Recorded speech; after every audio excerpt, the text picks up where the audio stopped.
इग्नू के डायरेक्टर आदरणीय हमारे योगेश जी, आनंद जी और जो इस पूरे कार्यक्रम का संयोजन करने का काम कर रहे हैं ऐसे पंकज धीरज जी, यह लगभग सारे विषय पत्रकारों से संबंधित इस भूमि के संबंध में वो सारे विषय आ गए। एक ही लाइन उनके लिए है सारे पत्रकारों के लिए कि कवि और पत्रकार वो सरकार की आलोचना के साथ ही चलते हैं और उसी के साथ जीवंत जीते हैं। यदि उन्होंने कवि ने सरकार की कविता पढ़नी शुरू कर दी और पत्रकार ने सरकार का लेखन शुरू कर दिया तो फिर वह चौथे स्तंभ की भूमिका समाप्त हो जाती है। और इसीलिए चौथा स्तंभ कहा जाता है कि वह न्यायपालिका पर भी कटाक्ष करता है, वह विधायिका को भी बारीक नजर से देखता है और वह कार्यपालिका के कार्यों को भी जनता के सम्मुख प्रकट करके उनके भ्रष्टाचार को खोलने का काम करता है। लेकिन मित्रों, एक बात मैं कहना चाहता हूं सारे पत्रकार बंधु में, हमारे बहुत सारे पत्रकार बंधु पूरे दिन पसीना बहाते हैं और शाम को अगर अधिकारी के पास बैठ जाते हैं तो समाचार बदल जाता है। ये नहीं होना चाहिए। क्यों सौरभ जी, ये नहीं होना चाहिए कि पूरे दिन हम पसीना एड़ी चोटी से एड़ी तक पसीना कर दें और शाम को उस खबर को बदल दें। वो नहीं होना चाहिए। जो अभी गुजरात फाइल्स आई थी, उस गुजरात फाइल्स में पत्रकार ने वह भूमिका निभाने का काम किया था जिसने पूरी की पूरे परसेप्शन को चेंज कर दिया था। एक दूसरा पत्रकार था, उसकी आत्मा जीवंत थी और उस जीवंत आत्मा ने उस पत्रकार की पत्रकारिता को समाप्त करके उस सच को सामने लाने के लिए अपने ऊपर हमला भी सहन किया। मैं जानता हूं अनेकों पत्रकार, चाहे गणेश शंकर विद्यार्थी हो या ऐसे अनेक पत्रकार थे जिनके मर्डर हुए, जिनकी हत्याएं हुई, लेकिन वो झुकने को तैयार नहीं हुए। यह पत्रकारिता होती है और वास्तव में पूरा समाज इसी पत्रकारिता को देखना चाहता है।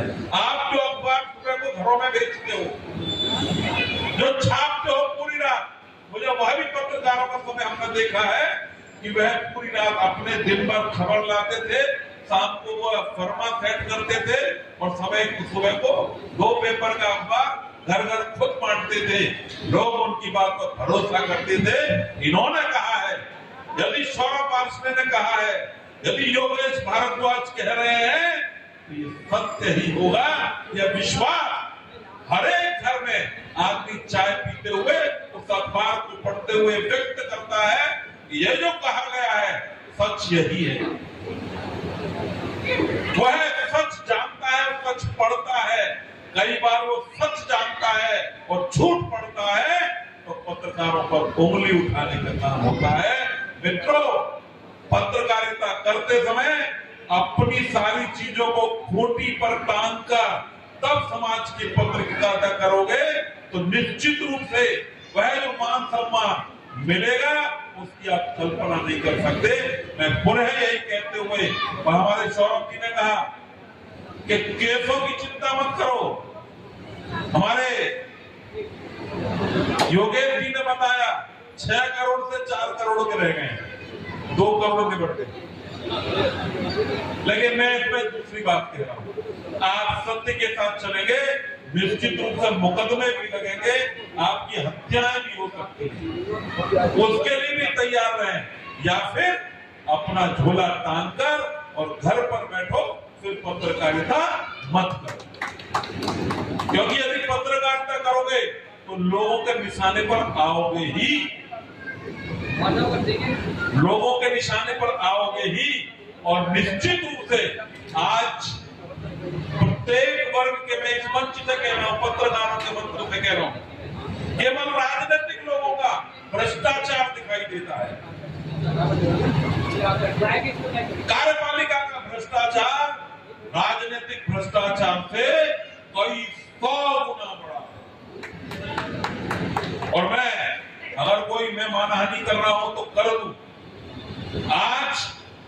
समाज के अंदर ये धारणा बन रही है कि राजनीतिक लोगों से ज्यादा भ्रष्टाचार करते कार्यपालिका, और कार्यपालिका से ज्यादा अगर भ्रष्टाचार कोई करता है तो न्यायपालिका में दिख रहा है।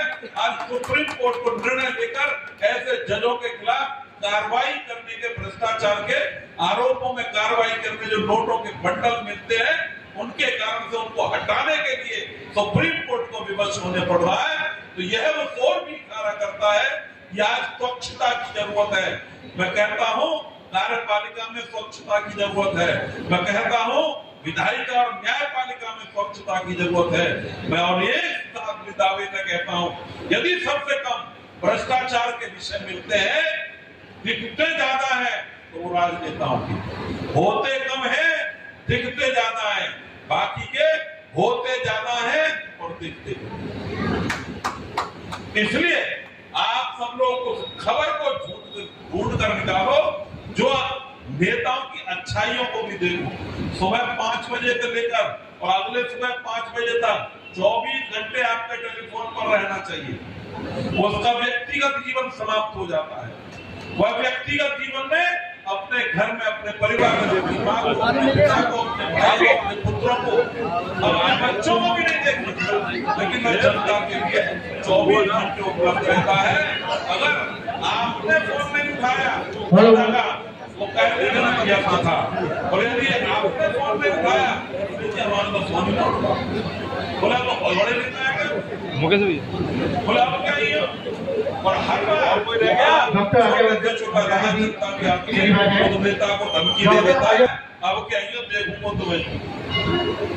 तो सबसे यदि निर्भीक प्राणी है कोई, मैं आप सब लोगों के बीच में कह रहा हूँ, सबसे अगर निर्भीक प्राणी है कोई तो समाज सेवा करने वाला वो राजनेता है, क्योंकि वह हर व्यक्ति से डरता है और आपके लिए 24 घंटे काम करता है। इसलिए उसकी ओर भी दृष्टि अच्छी है। डॉक्टर माननीय प्रताप सिंह जी उपस्थित हो चुके हैं। मेरे बहुत सारे भाई, मेरे बहुत सारे मित्र जो मैं पिछले 20-25 वर्षों से मैं